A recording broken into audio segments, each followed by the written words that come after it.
अरे अरे आप लोग खड़े क्यों हैं? जिंदगी जीने के लिए होती है। आइए सब नाचिए, वैसे ही जैसे न्यू ईयर्स ईव की पार्टी पर नाचे थे। सब पहन लीजिए अपने अपने मास्क और आइए, कम ऑन, लेट्स डांस।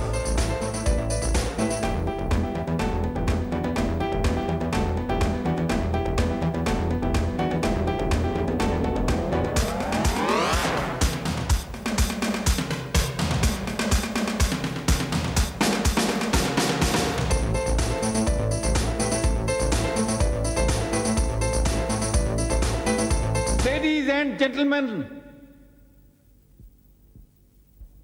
मैं जानता हूं कि आप ये पार्टी एंजॉय नहीं कर रहे हैं क्योंकि आप सब लोग अपने अपने घर जाने के लिए बेचैन हैं। लेकिन क्या करें, मजबूरी है। पुलिस ने सारे के सारे दरवाजे बंद कर रखे हैं क्योंकि उसे एक कातिल की तलाश है। हम सब जानते हैं कि वो कातिल इस होटल में है और इस वक्त यहां मौजूद है। इसलिए मैं उससे अपील करता हूं, उससे इल्तिजा करता हूं कि वो खुद ब खुद सामने आ जाए ताकि बाकियों को इस जबरदस्ती की कैद से रिहाई मिल जाए। नहीं, बाहर आने का इरादा नहीं है तुम्हारा, है तो ठीक है, हमें अपना काम शुरू करना होगा। गोपी, सबसे पहला शक तुम्हारा किस पर है? मिसेस कंचन चौधरी। मैं और खूनी? तू पागल तो नहीं हो गया है मोटे?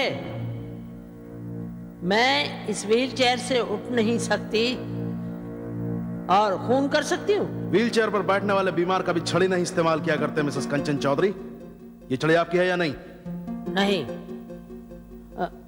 हाँ हाँ मेरी है। तो देखा सैम, तो ये छड़ी इनकी है। ये छड़ी किस लिए इस्तेमाल करती थी आप? किस लिए?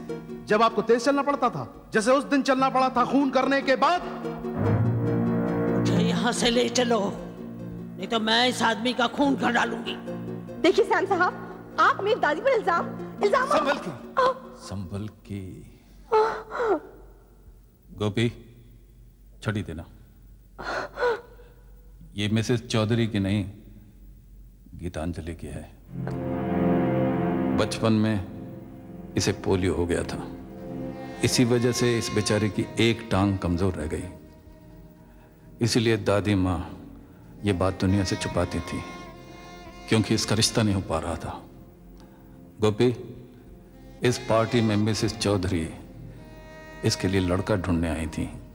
तुमने देखा नहीं गोपी, सब नाच रहे थे, लेकिन गीतांजलि, डोंट वरी सिस्टर, ऊपर वाला खास तुम्हारे लिए जरूर किसी को भेजेगा जो आकर तुम्हारे हाथ से ये छड़ी छीन लेगा। हाँ, अच्छी जासूसी कर रहे हैं सैम साहब, भोले भाले बीमार लोगों पर झूठा इल्जाम लगाकर। आपका मास्क कहाँ है?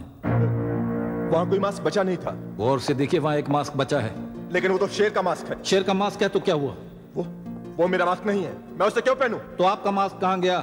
मेरा मास्क किसी और ने पहन लिया। तो कोई बात नहीं, आप ये वाला मास्क पहन लीजिए। क्यों घबरा क्यों गए? क्योंकि आपको अच्छी तरह से मालूम है कि कातिल ने शेर का मास्क पहना था, इसलिए। सैम साहब, सैम साहब, जब कोई सबूत नहीं है तो आप इन पर शक क्यों कर रहे हैं? आप हम सब पे यूं ही शक क्यों कर रहे हैं? ये मास्क अब आप पहनिए।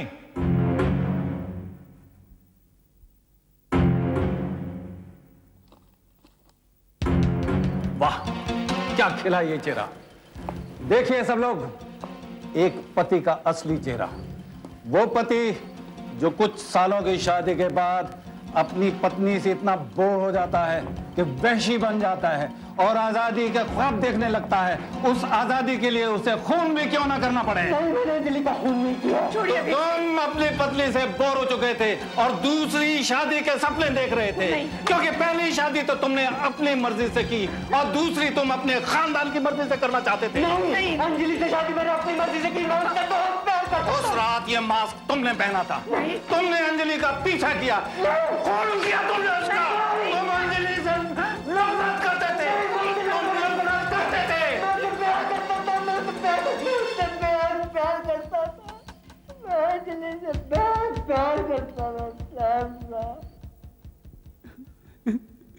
शेर रोया नहीं करते,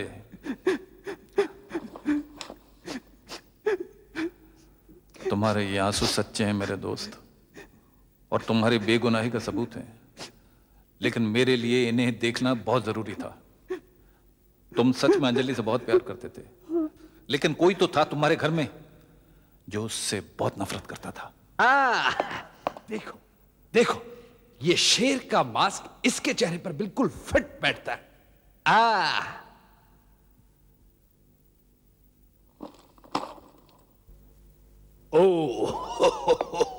मैं तो डर गया, बहुत बुरी तरह से डर गया।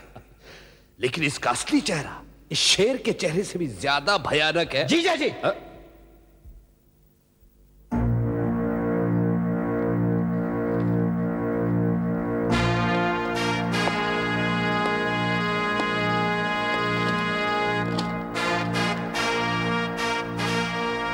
फैसला आज रात को ही हो जाना चाहिए, मुझसे और बर्दाश्त नहीं होता।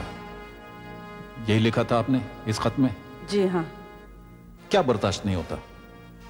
अंजलि, आप जानती थी कि आपका भाई नर्म दिल है और उससे खून नहीं होगा, इसलिए क्या आपने खुद ही ये खून कर दिया?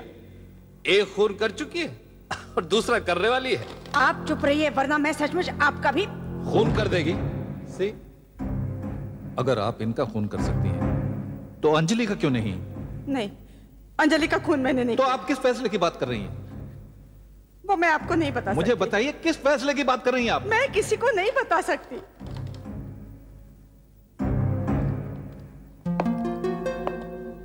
गोपी, मैं सोच रहा हूं,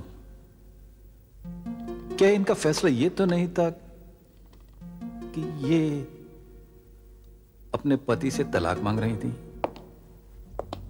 you are right mister D'Silva. दीदी और जीजा जी के रिलेशंस अच्छे नहीं थे। इस खत ने हमें बहुत गुमराह किया गोपी, लेकिन मैं समझ सकता हूं, ये घर के मामले को घर ही में रखना चाहती थी।